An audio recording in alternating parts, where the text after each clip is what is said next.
My name is Alex Bratz, and today I will show you a review on my brand new Barbie doll BMR 1958.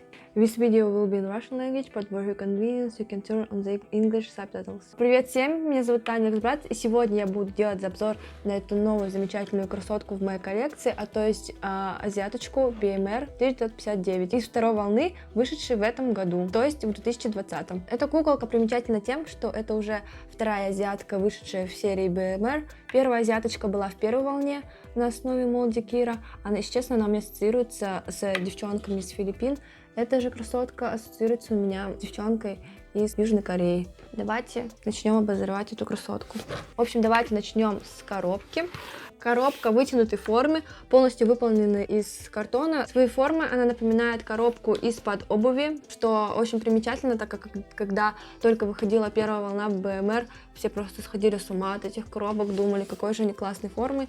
Как бы стильные и современные. На коробке мы видим очень стильную фэшн-иллюстрацию авторства Карла Нуэра. Карл Нуэра — это креативный дизайнер компании Mattel, который присоединился к работе над куклами в 2009 году. Сейчас он является лид-дизайнером в этой компании. И, собственно, мы видим фэшн-иллюстрацию самой куколки, и в левом нижнем углу мы видим его роспись. Честно сказать, что немногие довольны тем, что Карл Нуэра сейчас творит с брендом Барби, но тут уже ничего, в принципе, не попишешь. Арт на коробке, конечно, не совсем передает всю наружность куклы, так как кукла сама и ее арт очень сильно отличается.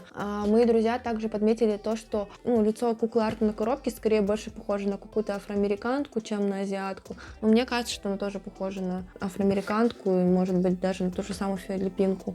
Что-то из Юго-Восточной Азии.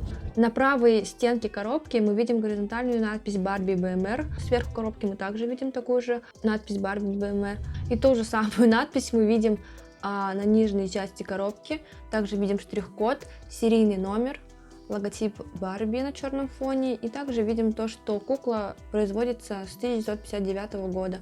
Также мы видим логотип компании Mattel, снова серию, и то, что коробка перерабатывается. Сзади на коробке мы видим логотип Барби, видим информацию, то, что вместе с куклой включен стенд, видим то, что кукла была произведена в Индонезии, а также видим всю техническую информацию. На левой стенке коробки мы видим надпись, которая переводится так: «Эта коллекция воспевает модное наследие Барби и демонстрирует, как современные тенденции влияют на бренд.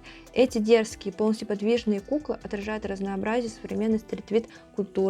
От сочетания высокой и повседневной моды, переосмысления стиля 90-х, сочетания узоров, текстур и силуэтов, все это является ансамблем воплощения индивидуального самовыражения и стиля. Дальше мы открываем коробку и видим по аналогии с коробками обувными или с вещами кальку. В данном случае она у нас брендированная. Ну что же, давайте уже раскроем куколку. Как мы видим, кукла размещена на ярко-зеленом заднике. Я, кстати, думала, что он будет такой неоновый, но он не такой, типа яркий, как я предполагала. Дальше мы видим комплектацию самой куклы. В комплекте идет только сама кукла, идет ее стенд, а также идет основание стенда с правой стороны. И что ж, давайте уже открепим нашу красотку. Мы открепили куклу от задника. Давайте ее посмотрим поближе. Блин, такая красивая. Реально, кстати, это мини-ми. В общем, дальше давайте мы достанем ее стенд. Все очень легко распаковывается. Мне даже не пришлось что-то отрезать. Я просто сняла крепежи. Там есть возможность это сделать. В общем, так выглядит задник коробки. В принципе, ничего не примечательно. Давайте ее скорее уже уберем. И начнем рассматривать саму куколку. Наверное, первое, что бросается в глаза, это, конечно же, непременно красивые волосы куклы, окрашенные, и ее макияж. Собственно, как по мне уже видно, ее макияж вдохновил меня на сегодняшний образ. Также у нас с ней даже похожее окрашивание, только у меня немного выше. Сразу могу отметить, что лицо этой куклы очень красивое, и оно сделано на основе молда танго, который был представлен впервые в 2001 году, датируется примерно 2001-2002 годом. Собственно, он назван в честь коллекции, для которой сделали этот молд, то есть танго. Танго — это сет из Барби и Кена, собственно, который танцует танец. У Барби очень странный механизм держания розы во рту, и выглядит очень странно, но тем не менее забавно. У меня также есть некоторые фаворитки этого молда. Наверное, самая первая девчонка, которая мне очень нравится, с подобным молдом. Это Fashion Fiva Shannon 2005 года. Очень хочу эту девочку в своей коллекции. А также куколка Dolls of the World 2013 года, которая была посвящена Мексике, а также тоже одна из самых иконических кукол этого молда. Это Barbie Basic модель номер 13 коллекции 001. Она тоже очень желаемая коллекционерами и, конечно же, мной. Хочу отметить, что аутфит, в принципе, у куклы очень симпатичный, так он соответствует многим модным направлениям, которые актуальны в 2020 году. В принципе, мне кажется, будут актуальны еще несколько сезонов. Например, вот этот неоновый зеленый цвет, он держится в топе уже, наверное, множество сезонов. Также яркий фуксия, винил, велосипедки сейчас очень актуальны, и вот эти заколочки, и, конечно же, окрашивание. Также хочу отметить, что у куклы очень светлый скинтон. Скинтон, скорее всего, приближен к скинтону Нека, то есть один из самых светлых скинтонов Барби. Также хочу отметить, что кукла посажена на шарнирное тело, в котором имеется 22 точки артикуляции. Давайте начнем осматривать куколку с аутфита. В качестве верхней одежды мы видим трехцветный, приталенный с помощью резинки дождевик из плотной синтетической ткани со вставками из винила прозрачного оранжевого оттенка с лого на нем. Также с середины плеча идет вставка из ткани желтого цвета с функциональным капюшоном. Он надевается на куколку. В основном весь дождевик именно яркого цвета, такой ядреной фуксии. Кстати, причем супер модного в этом сезоне и, в принципе, во многих предыдущих. И вообще тоже считаю, что это оттенок один из самых красивых и ярких, привлекающих внимание. А также по всему плащу идет отстрочка белой нитью. Рукава спущены. В основании рукава на запястье имеется резинка. Сам плащ оверсайз. Дальше на кукле мы видим черно-белый брендированный топ и такие же брендированные велосипедки. Хочу отметить, что топ отличается от того, что мы видели на фэшн-иллюстрации. На фэшн-иллюстрации топ с высоким горлом. И, если честно, я бы хотела, чтобы на кукле было так же, потому что, мне кажется, топ бы смотрелся более эффектнее. А также вот на кукле, как я уже говорила, мы видим трендовые очень сейчас велосипедки. В принципе, я считаю, что этот тренд уже довольно-таки перегорает, но, тем не менее, я бы сама, наверное, хотела себе приобрести еще тоже какие-нибудь. Также отстрочка на топе и велосипедках сделана черной нитью по краям изделия. Топ на липучке. Велосипедки кукла снимается самостоятельно, на них липучек нет, они на резинке. Дальше мы видим высокие, яркие, чуть выше колена, ботфорты. Они сделаны из прозрачного винила. Основание пластиковое, а также имеется пластиковый каблук квадратной формы. Он полый, что смотрится очень интересно. Ботфорты очень замысловатые, неонового зеленого оттенка. У ботфортов нет застежек, они могут сниматься вполне самостоятельно. Насколько я знаю, было очень много критики направлено в сторону этих ботфортов, то они намного больше, чем ножка куклы.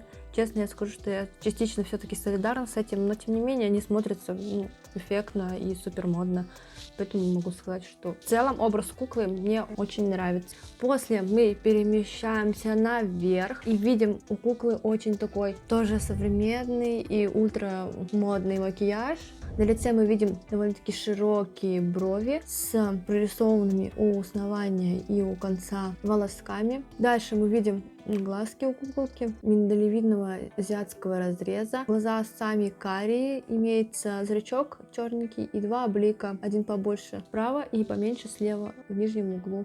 Моно-зеленые тени. Также имеется небольшая стрелка, ряд ресничек на верхнем веке черных и немногочисленных на нижнем коричневых. Дальше мы перемещаемся на губы. Тут у нас виднеется корейское окрашивание, то есть сами губки прокрашены светло-розовой помадой и поставлен акцент в серединку из нашей же ядреной фуксии. Этим достигается эффект таких южнокорейских поцелованных губ. Именно, скорее всего, из-за этого макияжа эта кукла ассоциируется именно с тем, что она является кореянкой. Наверное, скорее всего, мне нужно придумать какое-нибудь имя, типа Гаин, такая, Наги, Минхва, что-нибудь такое, короче. Не люблю давать куклам имена, но ради прикола можно. Также мы на куколке видим две серые заколочки пластиковые. Они явно имитируют заколочки, которые сейчас очень модные, со стразами. И мне кажется, это неплохая идея. И, скорее всего, я тоже свой БМР обклею эти заколки стразами. А также мы видим красивые волосы с такого шоколадного коричневого оттенка. Имеется пробор посередине, а также осветленные пряди у лица. Тоже считается одним из самых трендовых окрашиваний сейчас. А также хочу отметить, что у куклы на ногтях очень красивый зеленый неоновый маникюр. Ноготочки короткие и очень аккуратные. Также хочу сравнить эту куколку с другими куклами из моей коллекции. Честно, думала, что азиаточка намного выше, чем, немного выше, чем Милли, но в итоге они оказались обе на высоком made to move теле. Но явно они обе намного выше, чем Кен, так как он стоит на платформах, и даже на платформах он ниже их. И, в принципе, я могу наш обзор подвести к концу. Точно явно могу сказать, что эта куколка не последняя из серии БМР в моей коллекции. Скорее всего, я приобрету себе еще каких-либо. В принципе, вот это моя небольшая коллекция БМР кукол. Все вместе они смотрятся довольно интересно. Яркий, стрит-фэшн. Все, как я люблю. В принципе, я тоже люблю уличную моду, но более, наверное, серьезную, мрачную. Это кажется мне ярким и веселым. Мне эти куклы очень нравятся. Наверное, все, что я могу сказать о них. В принципе, у меня все. Мой обзор подошел к концу. Если вам было интересно, пожалуйста, поставьте лайк под этим видео, подпишитесь на мой канал и напишите комментарий. Мне будет очень приятно. Спасибо, что были со мной. И пока-пока.